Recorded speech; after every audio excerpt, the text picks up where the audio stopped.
Bonjour à tous, j'espère que vous allez tous très bien. Aujourd'hui on se retrouve pour une vidéo un petit peu différente, un petit peu spéciale. Voilà, en ce moment c'est la trêve internationale, donc il n'y a pas grand chose à dire, notamment sur le Barça. Mais d'ailleurs dites-moi en commentaire si vous voulez que je vous fasse des vidéos sur certains matchs de la trêve internationale, notamment l'équipe de France ou encore les qualifications à la Coupe du Monde en Amérique du Sud, en Afrique. Dites-moi si ça vous intéresse. Sur France-Portugal, j'avais hésité à faire un avant-match, puis je me suis dit que ça servait pas à grand chose. Aujourd'hui on se retrouve pour une nouvelle vidéo et un nouveau concept. Voilà, c'est des vidéos que je lance et si ça vous plaît, évidemment, j'en ferai d'autres. Alors cette vidéo, vous l'aurez vu dans le titre, c'est mes 5 pépites en Liga. Alors quand je vous dis que c'est un nouveau concept, c'est que si la vidéo vous plaît, donc si vous mettez beaucoup de likes, si vous commentez beaucoup et que vous me dites que ça vous plaît, je ferai sur les autres championnats, donc sur la Première Ligue, la Ligue 1, la Bundesliga et la Serie A. Donc évidemment, dites-moi si ça vous plaît. On peut aussi faire 5 autres pépites de Liga, donc celles dont j'ai pas parlé dans cette vidéo. Alors avant de commencer, je tenais à vous dire que ça va être 5 pépites, mais on va prendre hors Barça, Real et Atlético parce que j'essaye de prendre des joueurs qui sont très peu ou trop peu pour moi médiatisés. Donc je prends hors des 3 grands clubs de Liga évidemment.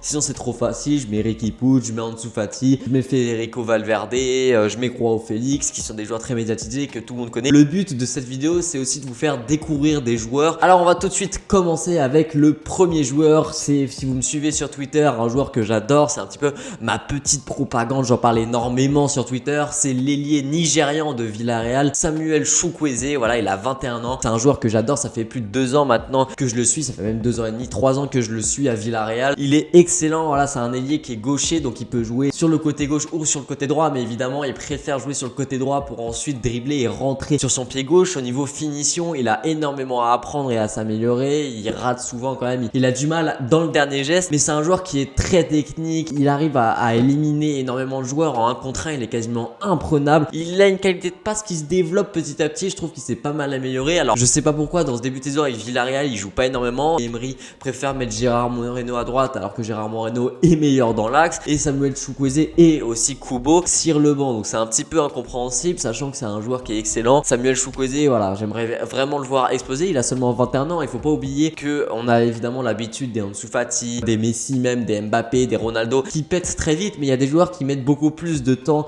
à exploser et Samuel Chukwueze, je pense et j'espère en fait partie, qui va exploser je pense dans 3, 4 voire 5 ans. C'est pas grave, il peut même exploser à 27 ans, on sait pas. Comme Mohamed Salah par exemple, on se rappelle que avant d'être à Liverpool, Mohamed Salah c'était quand même un joueur assez moyen. C'est quand même un joueur qui s'est révélé être l'un des meilleurs joueurs du monde assez tard. Et voilà, c'est un jeune ailier qui est très vif et très rapide et très bon dribbleur, Samuel Chukwueze. J'espère qu'il va exploser le plus vite possible. Le deuxième joueur, je vous en avais déjà parlé sur cette chaîne lors de mon avant-match du Barça Celta Vigo, c'est Fran Beltran qui est lui aussi âgé de 21 ans. Il joue à Celta Vigo. C'est un joueur que je suis depuis un petit peu moins longtemps. Je suis depuis 6 mois, 1 an. C'est typique du milieu de terrain espagnol. Fran Beltran, il est tout petit. Il fait 1m65 pour 66 kg. Donc voilà, c'est un joueur qui est tout ce que vous voulez sauf physique évidemment. Donc c'est vraiment le profil type du milieu de terrain espagnol qui est très petit mais qui de par sa technique, de par sa détermination et de par sa qualité de passe arrive à faire oublier le fait qu'il n'est pas très physique. Voilà, pour moi, un joueur qui possède une qualité technique telle que Fran Beltran arrive à bouger les joueurs les plus techniques. On s'appelle par exemple que Riqui Puig, qui a un peu le même profil de joueur, qui n'est pas très physique mais qui est très technique, qui est très déterminé, avait réussi à bouffer Thomas Partey sur 90 minutes lors du Barça Atlético après le restart. Et Fran Beltran c'est un petit peu pareil, il arrive à bouger les joueurs les plus physiques. Alors évidemment il n'a pas le talent d'un Riqui Puig, mais c'est un joueur qui je pense pourrait exploser voilà, au Celta Vigo. J'espère qu'il va plus jouer que ça pour l'instant. Il n'a pas énormément joué cette saison, même si la saison dernière il avait eu pas mal de temps de jeu. Il est aussi titulaire avec l'Espagne U21. Il fait de super matchs en qualif, notamment avec Riqui Puig. Bon, il n'est pas titulaire à chaque fois, mais il joue quand même énormément. Et voilà, pour moi, c'est une petite pépite. Lui, je pense qu'il pourrait vraiment exploser. Il pourrait viser plus grand que je pense que le Celta Vigo, qui est déjà un bon club de Liga. Mais je le vois vraiment finir peut-être au FC Séville. Pour moi, par exemple, au FC Séville, au lieu de recruter Rakitic pour remplacer Banega, ils auraient peut-être mieux fait de recruter un joueur du profil de Fran Beltran qui, comparé à Rakitic, est beaucoup moins défensif et est capable de se retourner lorsqu'il est au but et de trouver la bonne passe qui va casser 2 ou 3 lignes. Donc voilà, Fran Beltran, petite pépite que j'adore. Le troisième joueur, c'est sûrement le plus médiatisé de ce top 5, mais j'étais vraiment obligé de le mettre parce que même s'il commence à être médiatisé, pour moi il est encore trop peu médiatisé. C'est le défenseur du FC Séville, Jules Koundé, le jeune défenseur français de 21 ans qui est peut-être l'un des meilleurs défenseurs français à l'heure actuelle. Vraiment, s'il n'est pas sélectionné pour l'Euro, c'est un scandale. Même déjà le fait qu'il soit pas sélectionné à l'heure actuelle avec l'équipe de France, c'est un scandale. Pour moi, c'est l'un des meilleurs défenseurs de Liga. Alors évidemment, il y a toujours les Ramos, Varane devant, mais il commence à titiller Clément Lenglet. Pour moi, en termes de niveau, voilà, Jules Koundé, il s'est vraiment imposé comme patron de la défense sévillane et d'ailleurs, il a un parcours parcours un peu à la Clément Lenglet qui quitte la Ligue 1, il était à Bordeaux avant, il arrive à s'imposer en une année seulement au FC Séville. Alors évidemment après il fait pas le même trajet que Lenglet qui lui au bout d'un an et demi avec le FC Séville est allé directement au FC Barcelone. Mais bon, pour moi l'été prochain Jules Koundé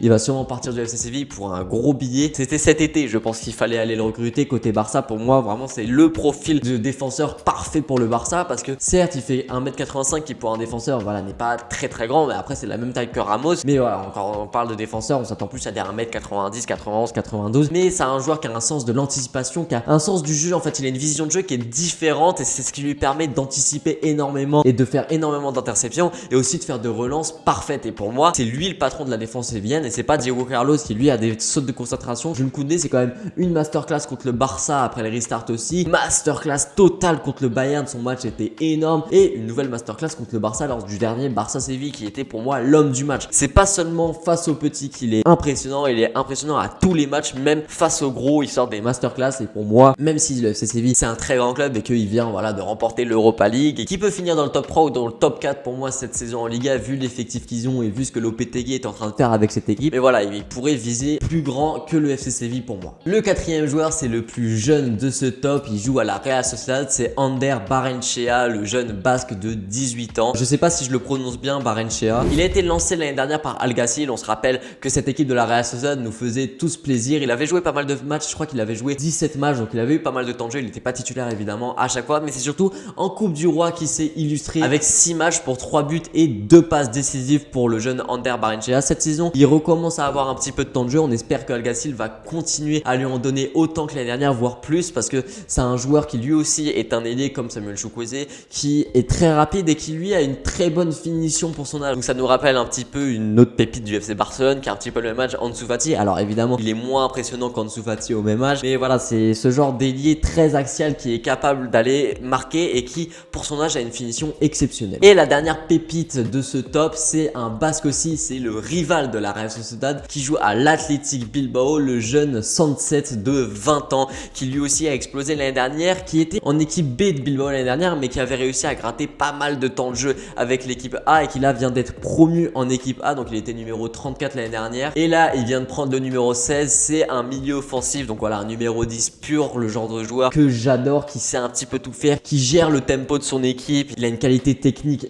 exceptionnel. En 1 contre 1 il arrive à éliminer presque n'importe quel défenseur, il fait la misère aux défenseurs de Liga et c'est le cœur de jeu de son équipe et c'est pour ça qu'il arrive à gratter pour l'instant énormément de temps de jeu. En Liga pour l'instant il a joué tous les matchs avec l'Athletic Bilbao, donc les 4 matchs. Il n'a pas des stats exceptionnelles parce que voilà c'est un numéro 10, c'est un peu un homme de l'ombre qui voilà arrive à trouver la bonne passe dans le bon tempo mais qui va pas encore aller finir ou faire la dernière passe, la passe clé. Mais c'est un joueur qui est exceptionnel et qui est sûrement promis à un grand avenir. Voilà, il a seulement 20 ans. Il est assez grand quand même, il fait 1m88, ce qui est assez rare pour ce genre de milieu de terrain en Espagne. Il a une qualité de passe, lui aussi une vision de jeu qui est exceptionnelle. Voilà, c'est la fin de cette vidéo. Je vous invite vraiment à vous renseigner sur tous les joueurs que j'ai cités dans cette vidéo, à regarder les matchs parce que voilà, c'est des joueurs qui font vraiment kiffer. J'adore la Liga parce que ça regorge de petites pépites comme ça. Comme je vous ai dit en début de vidéo, si vous me pétez la barre de like et si vous me dites en commentaire si ça vous intéresse, soit que je fasse 5 autres pépites de Liga, soit que je fasse 5 pépites de Première Ligue, de Ligue 1, de Bundesliga. Dites-le moi en commentaire. C'était Franek, partagez, likez, abonnez-vous.